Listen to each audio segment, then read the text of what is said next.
সারাদিন কাজ করতে করতে না ভালো লাগে না, আর কিছু সময় এটা নিজের জন্যই রাখতে ইচ্ছা করে।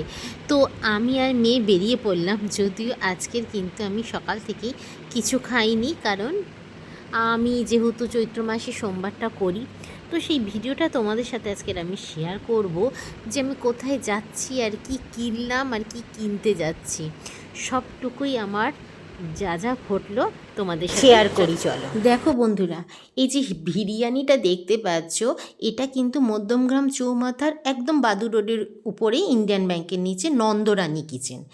আগেই তোমাদের একটাই কথা আমি বলবো, ভুল করেও দয়া করে কেউ এই দোকান থেকে বিরিয়ানি খেও না। তো আমি চলে গিয়েছিলাম বিরিয়ানি নিতে, যে বিরিয়ানি কিনবো, ভেজ বিরিয়ানি। তো তার আগে যেহেতু সোমবার ছিল, আমি একটু মন্দিরে গিয়েছিলাম পুজো দিতে। সোমবার চৈত্র মাসের প্রথম দিন সোমবার, তাই গিয়েছিলাম মন্দিরে, একটু ঘরেও পুজো দিয়ে নিয়েছিলাম। তারপরে মা আর মেয়ে মিলে বাড়ি ফিরলাম মন্দির থেকে। এবার আমরা যাব মধ্যমগ্রাম, যেটা তোমাদের ভিডিওর প্রথমেই দেখিয়েছি, যে যেহেতু পুরোপুরি ভেজ নন্দরানী কিচেন, খুব নামও শুনেছি। তো চলো, আমি ভাবলাম যাওয়া যাক। তো গেলাম। আমি তোমাদের সাথে এটা না শেয়ার করে পাচ্ছি না, এতটাই বাজে অভিজ্ঞতা হলো আমার। যে প্রথম তো একদম অপরিষ্কার দোকানটা, মানে কি বলবো তোমাদেরকে, সেটা ভীষণ অপরিষ্কার। আমি ওখানে গিয়ে বলেও এসেছি যে দেখো, তোমরা কিন্তু এই যে অপরিচ্ছন্নভাবে দিচ্ছ, আর রাস্তার উপর রাখা ওই বিরিয়ানিটা পড়ছে থালার উপর, সেটাই তোমরা হাঁড়ির মধ্যে ঢুকিয়ে দিচ্ছ, এটা কিন্তু করবে না। তো আমাকে বললো ঠিক আছে দিদি, হবে না আর। তো যাই হোক, আমি মেয়ের আর আমার জন্য দুটো বিরিয়ানি প্যাক করে বাড়িতে নিয়ে আসলাম।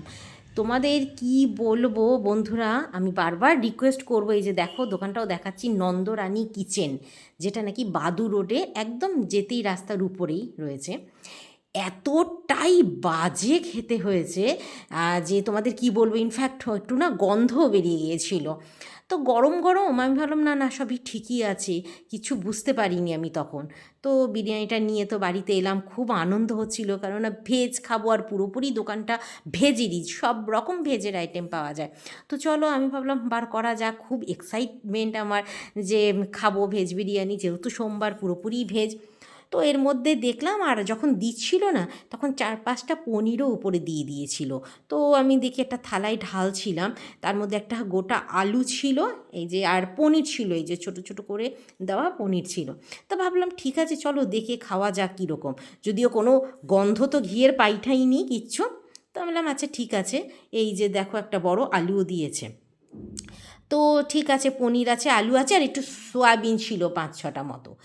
কিন্তু বন্ধুরা, খেতে এতটাই বাজে হয়েছে যে আমি তোমাদেরকে বারবার একই কথা বলবো, কেউ ভুলেও যেন ওই দোকান থেকে কেউ না, জানো তো নিয়েছে কিন্তু 140 টাকা।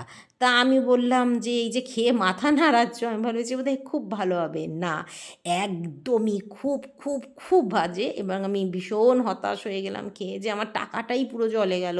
আর জানো তো, একটু গন্ধ বেরোচ্ছে, সবাইকেই বলবো যে যেও না। তো যাই হোক, সন্ধেবেলায় নিয়ে আমি বসে গেলাম এর থেকে সাবু মাখা আর মিষ্টি, যেটা খেয়ে অন্তত একটু শান্তি পেলাম। জানো তো, বিরিয়ানিটা না আমার পুরোই নষ্ট হলো, এতটাই বাজে। তো যাই হোক, আজকের অনেক দিন পরে লং ভিডিও দিলাম, কেমন লাগলো জানিও তোমরা।